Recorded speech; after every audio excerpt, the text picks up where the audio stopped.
You've heard of prisons, you've heard of whips, but you probably haven't heard of this, a punishment so silent, so controlled, so deceptively simple, that entire empires relied on it to break the strongest of men. A punishment that left no scars where anyone could see them, but changed lives forever.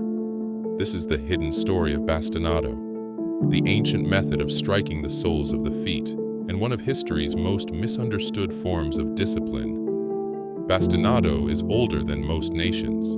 It appears in ancient China, the Ottoman Empire, medieval Europe, the Middle East, even early naval fleets. Why the soles of the feet?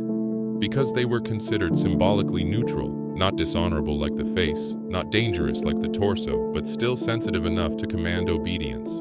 Emperors, kings, guards, and tax collectors all used it as a punishment that didn't draw blood, but drew immediate regret. This made bastinado the perfect tool for governments that wanted control without public outrage.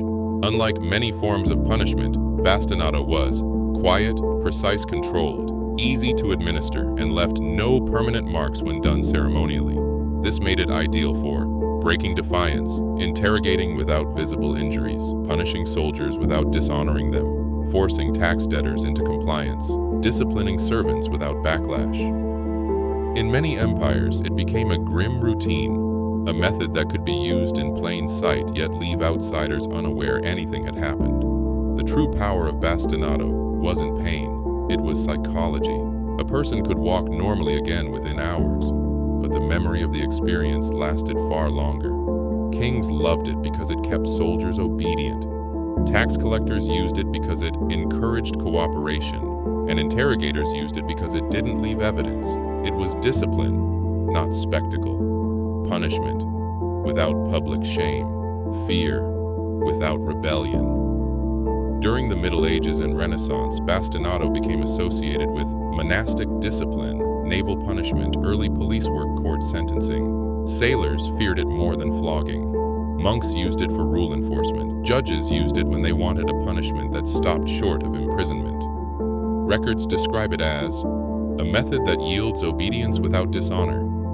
In other words, a punishment that could break pride without breaking the person. As the 19th and 20th centuries ushered in new ideas about human rights, prison reform, modern policing, and international law, bastinado slowly faded away. It wasn't banned in one dramatic moment.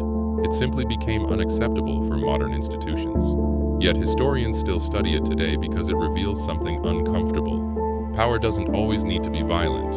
Sometimes it just needs to be controlled. The most shocking truth? Bastinado spread across continents not because it was savage, but because it was efficient. It was the punishment designed to control without chaos, to enforce without evidence, to remind people that discipline didn't have to be bloody to be unforgettable. A tradition so old, so widespread, and so quietly powerful that history tried to forget it. But the footprints remain.